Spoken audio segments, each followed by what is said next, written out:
Welcome to the second half of our stereochemistry lecture. Get started here.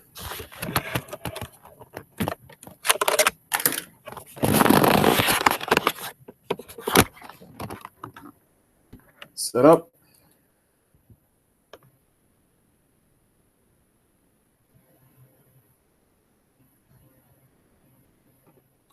All right, so we sort of introduced it.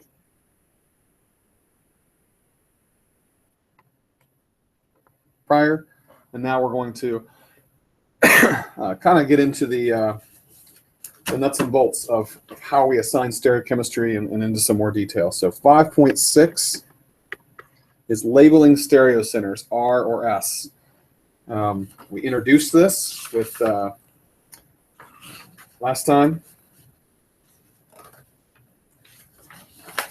looking at ibuprofen, I believe, and so we introduced that. So let's look at some more examples, basically. This is, again, the Kahn-Ingold prelog system, or CIP. Very, very useful for assigning configuration. Remember, we said configuration is different than constitution. It's the three-dimensional arrangement of atoms. Okay, so we said rule one was higher atomic number, higher priority. This is the most important rule.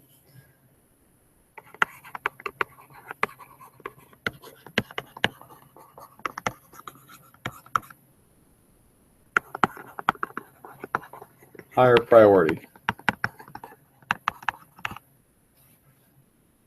Okay, so let's look at an example.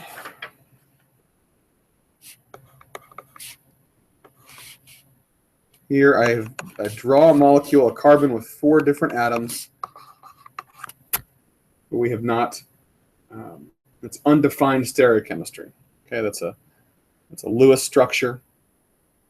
It is chiral because there's 4 different groups, so we need to prioritize these groups. Okay, so this one is simply based on atomic number. So it's 1 through 4. It's always going to be 1 through 4. H is, again, for our purposes, always going to be B. And here we just use the periodic table. Bromine's the highest atomic number, chlorine the second most, and then fluorine. So you got our priorities 1 through 4. And now we want to draw both enantiomers and assign R or S. So let's do that on the next one. So draw them both. The first one that you draw, if I ask you to draw both, I could give you one and ask you to assign a configuration, or I could ask you to draw both.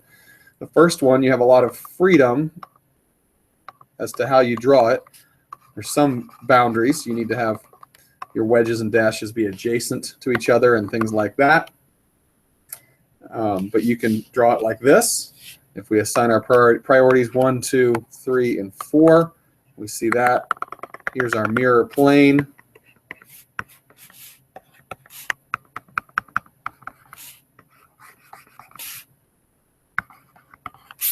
And there is the mirror image, the non-superimposable mirror image. So there's a couple different ways we can go through this, and we are going to look down this bond. We're going to imagine looking down the CH bond. So if we do that, we see something like this. If we do it over there, we see the opposite. It's essentially what you're doing here.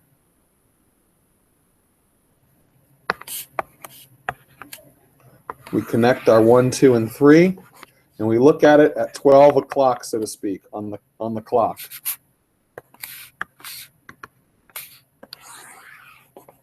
Where is it at 12 o'clock? What's it doing at 12 o'clock? It's going to the right over there, or it's going to the left on the left side. So left is, and right is R. It's easy to remember, right is R, okay? So this one's R and over here, and this one's S. By definition, R and S are enantiomers of one another.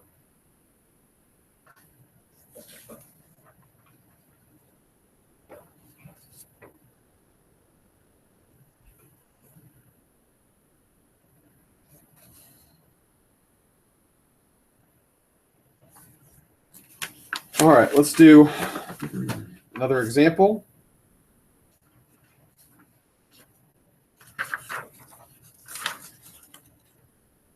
Actually, let's do another example, but rule number 2. Okay. 2.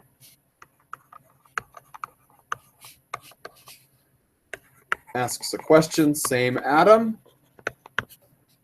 walk the line.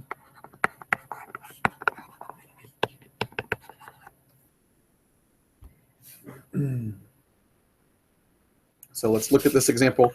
We've got a CH3, a Br, an H, and a CH2, CH3. So we have carbon twice, but they are different carbons. So if we list them 1 through 4, we said H is always the lowest, Br is number 1. We've got to decide which is higher, 3 or CH2, CH3. One thing you can memorize is that CH3 is going to be the lowest form of carbon, basically. Why? Because it's attached to hydrogens, and hydrogens are the lowest priority atoms. And so CH3 is going to be lower than CH2, CH3. If we walk the line and we compare carbon A to carbon B, we say A is attached to 3 hydrogens, B is attached to 2 hydrogens and a carbon. So we walk down the line. With A, you only get to hydrogen. With B, the next atom in line is a carbon. Okay, so the more carbons, we'll see more examples, the more carbons you're attached to, the higher priority that carbon would be. Okay, so this is 1 to 0. So let's go ahead and draw these enantiomers, do the same kind of thing we just did.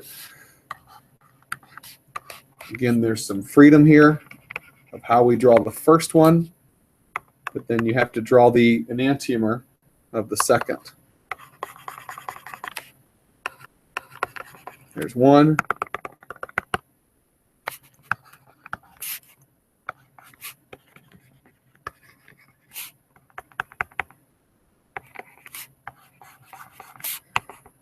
There is the second. They're non-superimposable mirror images. We're going to look down.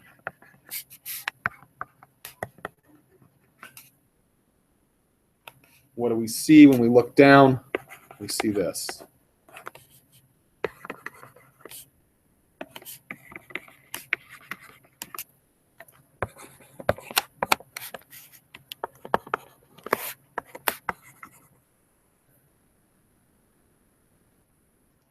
We established our priorities already.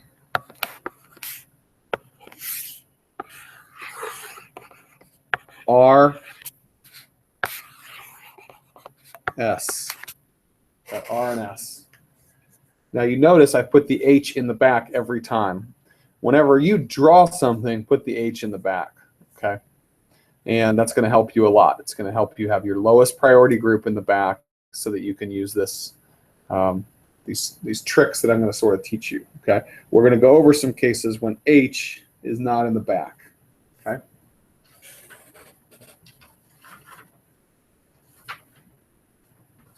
All right, so the third rule.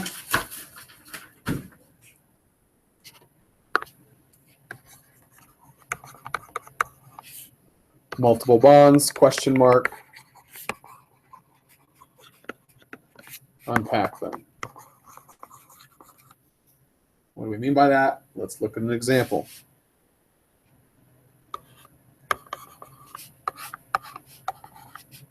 Undefined stereochemistry with an aldehyde. Okay, this is a chiral carbon. Where is the chiral carbon? There's one chiral center, one stereo center. Let's prioritize our groups. Number 1 is chlorine. Number 4 is H. Now we've got to decide between carbon A and carbon B. It's attached to 3 hydrogens. Carbon B is essentially attached to 2 oxygens. Only 1, but we count it as 2. And so the CHO, the aldehyde, is the second priority group. The CH3 is the third. Okay. If you leave it flat like this Lewis structure representation, it doesn't matter. You can't define RRS. You've got to draw them as enantiomers. So let's do that again. Nice and big here.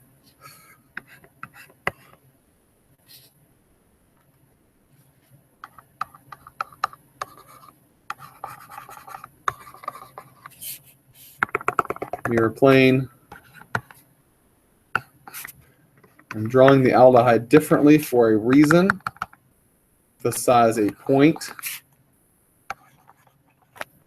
It doesn't matter. This bond can rotate, right? It's rotating around. It doesn't matter exactly how you draw that. Those are non-superimposable mirror images. The configuration is locked. This carbon here is locked. It's not changing groups. Okay, that rotation is not affecting anything. So let's do our priorities. We're looking down the CH bond. What do we see? You can abbreviate the CHO if you want. You've already set the priority. Or you can draw it out again. 1, 2, 3. Let's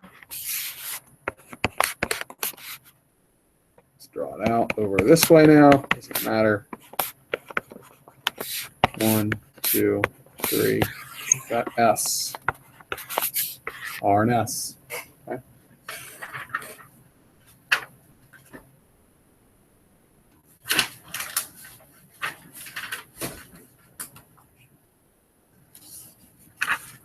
Okay. What if H is not in back? Let's tackle that.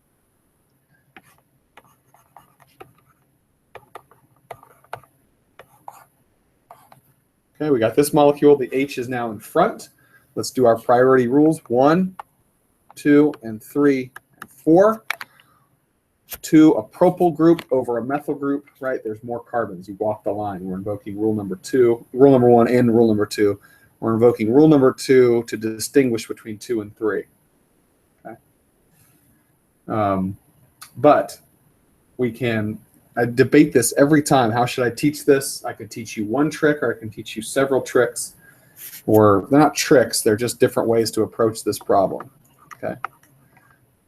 You can make model kits and bring them to the exam. I will try to announce that in class. I did once, but or in office hours, but I'm announcing it now. You can bring model kits. That's the best way to do this. Make the model kit and simply rotate it. What happens when you rotate a bond? So this is kind of the first way. Oops. You can rotate a bond.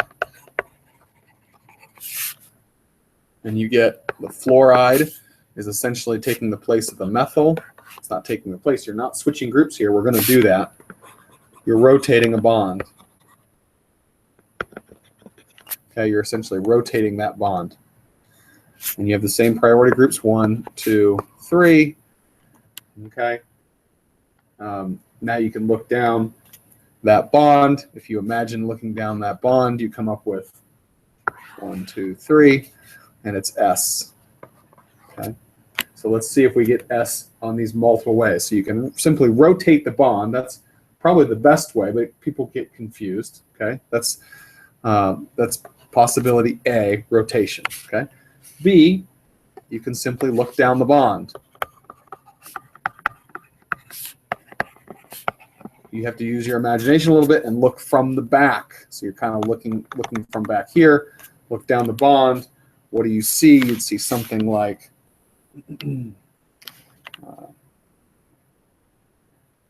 this. It is kind of flipping everything backwards, but it's the same principle. Okay.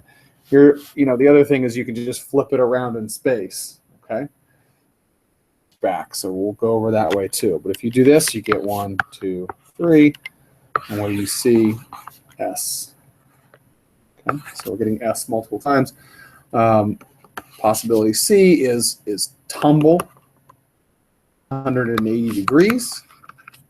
What do you get? The propyl comes over here. Essentially, you're going to get something that looks a lot like this over here, and you get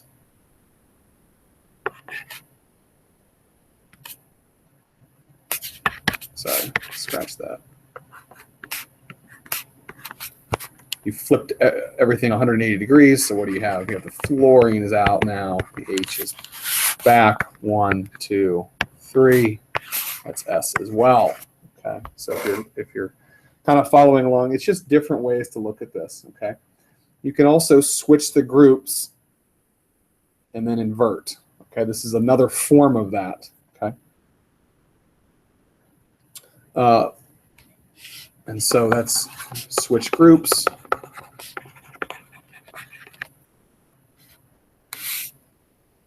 If you switch the groups, this is a good reminder that by switching the groups, you actually create the enantiomer. Now you're in your mind, you're ripping apart atoms. So let's switch the groups. What do we have? We're switching H and F. There's F and H. We've switched them. 1, 2, 3. This is R. We drew the R. We switched groups. That's the R. So what you have is S. Okay. By drawing the enantiomer, you put it in the position, put the H in the right position, and you can do this. Okay. The other last trick that I don't actually advise, you can sort of calculate it, so to speak. If you look at this up here, and you see, oh, it looks like R, doesn't it? 1, 2, 3. It's R, but the H is toward you. You can switch that around, and it's S. But that only works if the H is wedged. Okay. If the H is in the plane, it can be a problem. Okay. So let's do one more example. Next, I'm going to give you some take-home examples where the H is in the plane. So I'm going to force you to use one of these methods. Okay, so take home, and this will give you some practice on some of these rules. You got a CH3CH2. Okay, so that says CH2. Notice the H is in the plane. Is this R or S? Now I'm giving you one of them. I've defined it. So you got to tell me R or S. You got to assign priorities. Tell me R or S. Let me give you another one.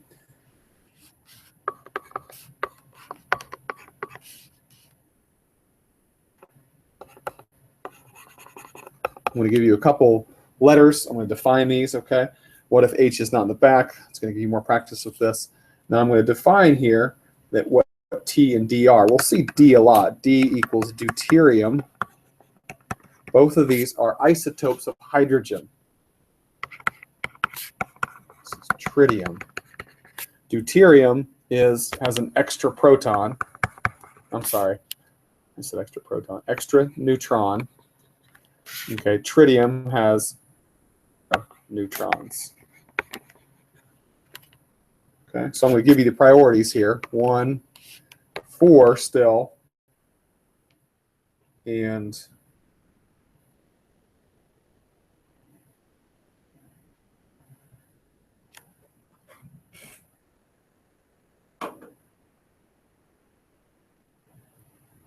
hang on one second.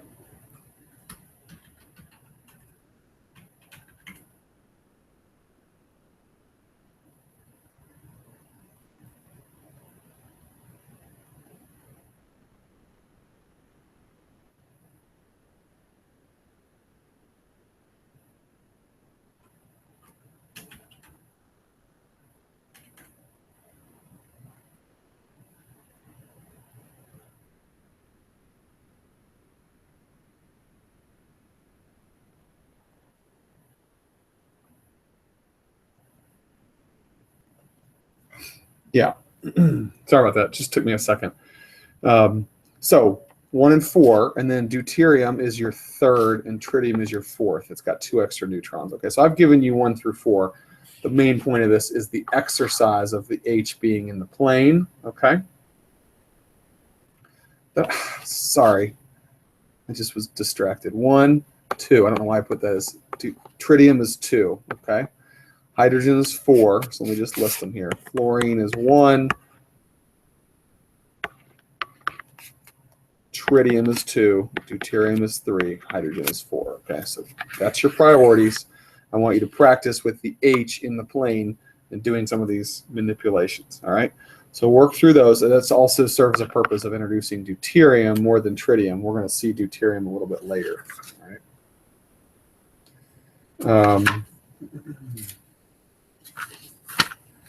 All right. That is that is R and S. Okay, so for a single stereocenter, you have R or S. Okay, you can also assign R and S for every stereocenter when you have more than one. So now let's get into 5.7. This is diastereomers. This is the other type of stereoisomer. Okay. There's a rule here. The rule is 2 to the n. What do we mean by 2 to the n? N equals number stereocenters. So we're going to count stereocenters, and then exponentially we're going to increase in terms of the number of stereoisomers. 2 to the n equals the number of stereoisomers. There's two things you'll have to identify. You'll have to learn how to identify a stereocenter, learn how to count the number of stereoisomers. So for n equals 1, we have 2, right? 2 to the 1 equals 2. We've gone over that many times. 2 enantiomers, you have 2 total stereoisomers. It's a pair of enantiomers. However, when n equals 2, you have 2 to the 2, which equals 4. You have 4 stereoisomers. Most of the time, you're going to have 2 enantiomers plus 2 diastereomers. We're going to go over several cases. All right, so let's draw one.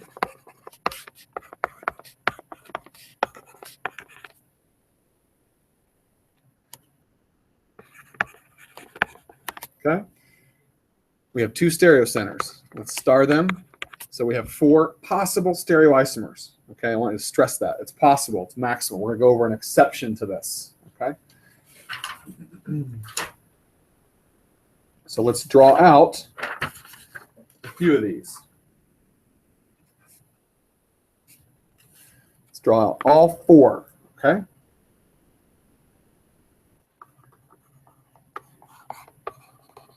Yes, you will have to draw these.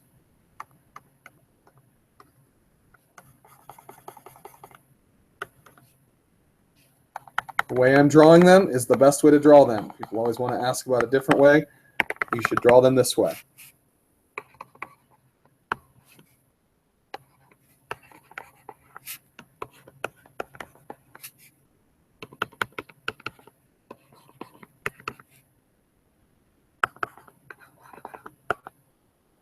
What have I drawn here? Let's label them A and B. These are enantiomers. They're non-superimposable mirror images. Now, what you do is you switch one stereocenter. Okay? And what we're going to do is keep this one the same that I starred, and we're going to switch this one. So we're going to keep the CH3 right where it is. We're going to keep the one on the right exactly the same, but we're going to switch what's in back and what's in front on the left-hand stereocenter. This, C, is a diastereomer of A. It's a stereoisomer that is not a mirror image. A and C are not mirror images. But now we want to draw the mirror image of C.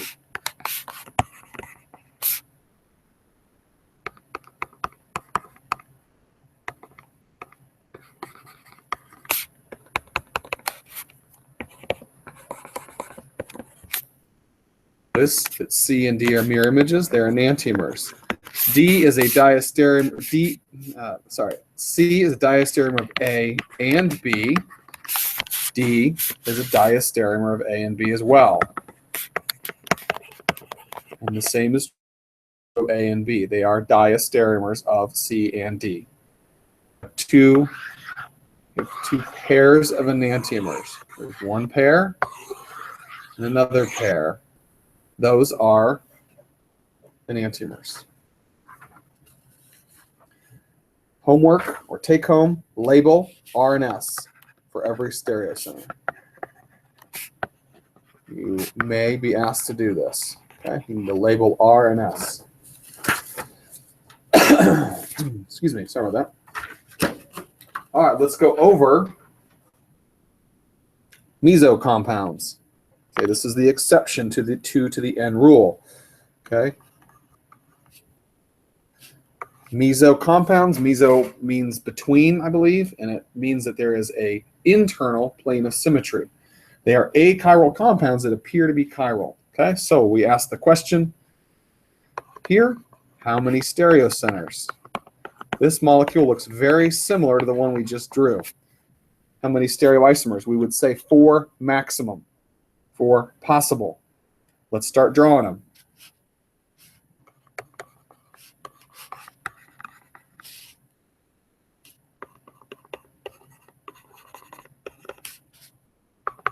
Draw them a little differently this time.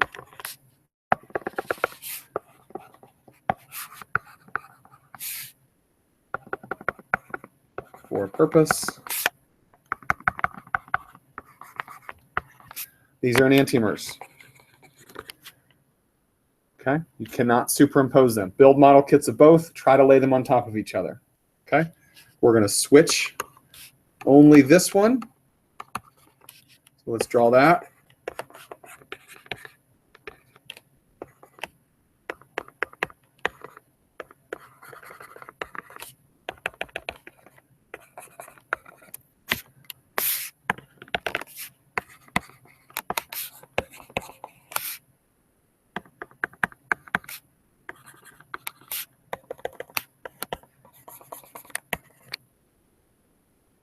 What is the relationship? A and B, we said, are enantiomers. That's correct.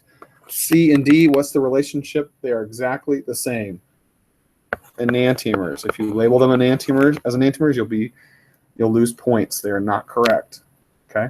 They are superimposable. This is called a meso compound. The reality is there is only C. There's only 3 stereoisomers.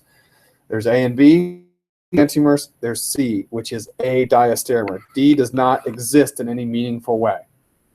Okay, so you don't want to draw both and say enantiomers. If you draw both and make it clear that they're meso compounds and they're the same, then that's fine. And the key thing here is there is a plane of symmetry. An internal plane of symmetry, not an external mirror plane, but an internal plane of symmetry between the 2 halves. Okay, that's how you identify a meso compound. These are exactly the same. Wouldn't matter if you drew D differently and put the chlorines out. Chlorines out would mean you'd tumbled in space 180 degrees. Okay, you could draw that out. So draw all these out multiple times. Assign R and S.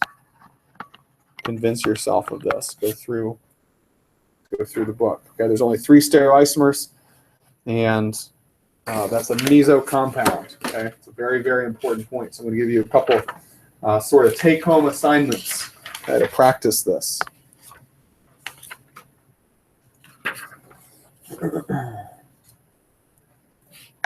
Take home. Do the same thing with bromine. Okay, it's the exact same exercise, but it's different, so it's going to feel different. You got an ethyl and a methyl, and you got methyl and methyl. Okay, just like the chlorines that do those.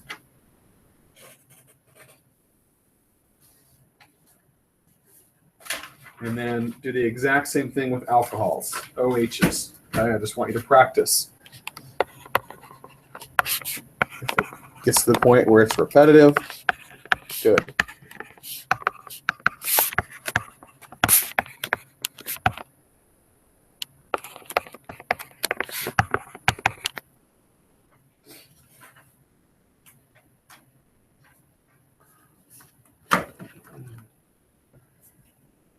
Okay, so R and S, that's section 5.9. I've already kind of told you to do this as a take-home. R and S with greater than 1 stereocenter. Same rules apply. We'll do some of these in class as well to practice so that you can see me walk through it. We're going to do S and R. Same rules, okay? It gets confusing because there's 2 stereocenters. I'm not going to make you do this for 3, 4, or 5, or 6 stereocenters, but for 2, you got to be able to identify R and S. Enantiomers have opposite configuration at every stereocenter. Let me repeat that. Enantiomers have the opposite configuration at every stereocenter. So if it's RRRR, the enantiomer is SSSS. Okay? If it's SR, the enantiomer is RS.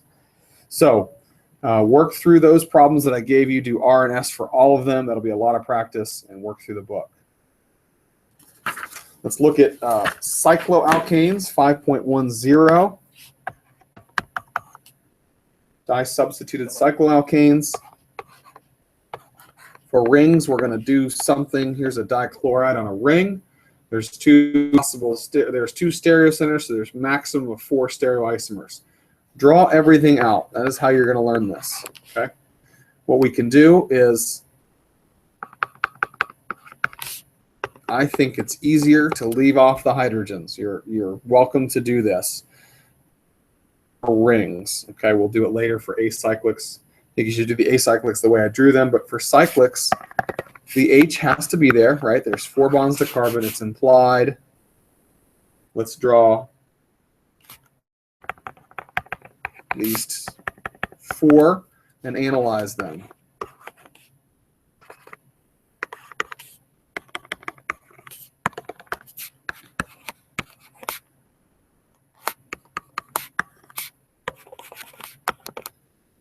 Which one or which pair of these have an internal plane of symmetry? It's the top. See how there's an internal plane of symmetry. And if you think about this, these are exactly the same. Same molecule. So we'd say these are A and B, and this is C, and that's it. This is another meso compound. Okay? There are only 3 stereoisomers. So label R and S, go from there. A couple take-home assignments for rings. And we're going to look at this. We did look at this with chairs. Okay, so we've seen this. Same idea. Draw out all 4 for each of these. Identify the meso compound in each case.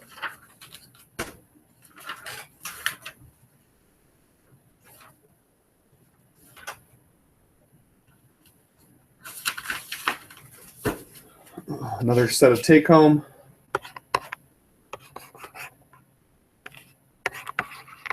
Another 1, 3.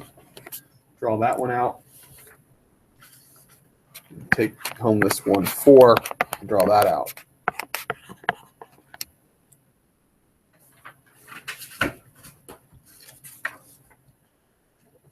Okay, you can do the same thing with 3 or more stereocenters. You can identify R and S all the way around. We don't, we'll probably go over that in class a little bit and give you one more take home.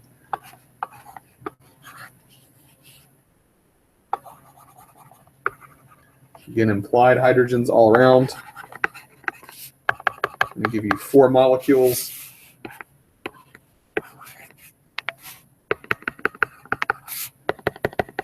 And let you play around with these.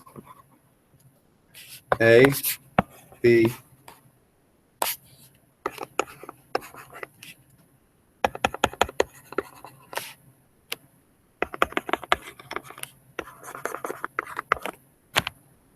and C, and then D.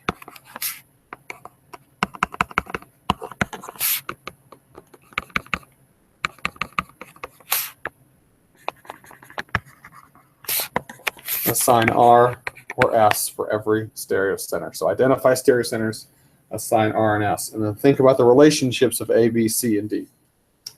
5.11, isomer summary, constitutional versus stereoisomers. There's enantiomers and diastereomers. 5.12 is the physical properties of stereoisomers. Okay, so I want you to look through that. I'll list a few things here. Enantiomers have very similar physical properties. Okay, so let me just give you a list of things here. Enantiomers rotate plane polarized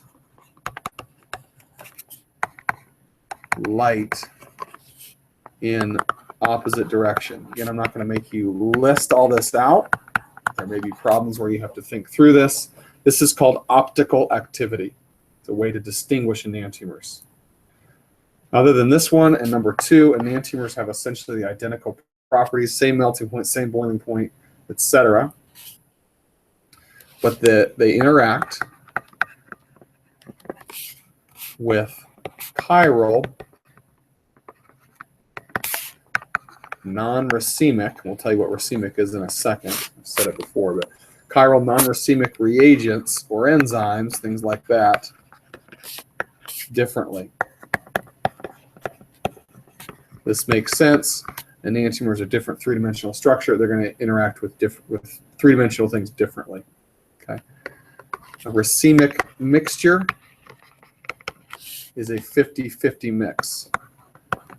50-50 mix of enantiomers. One term you should be familiar with is enantiomeric excess.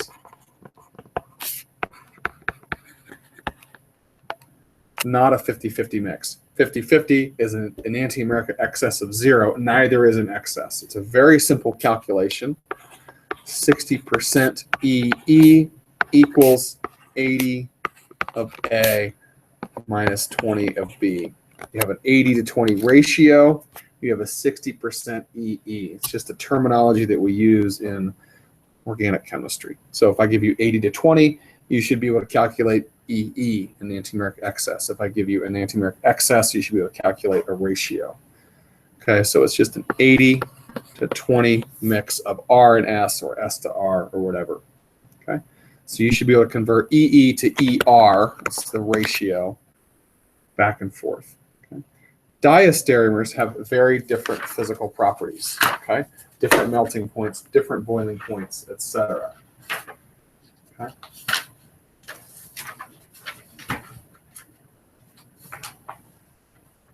All right.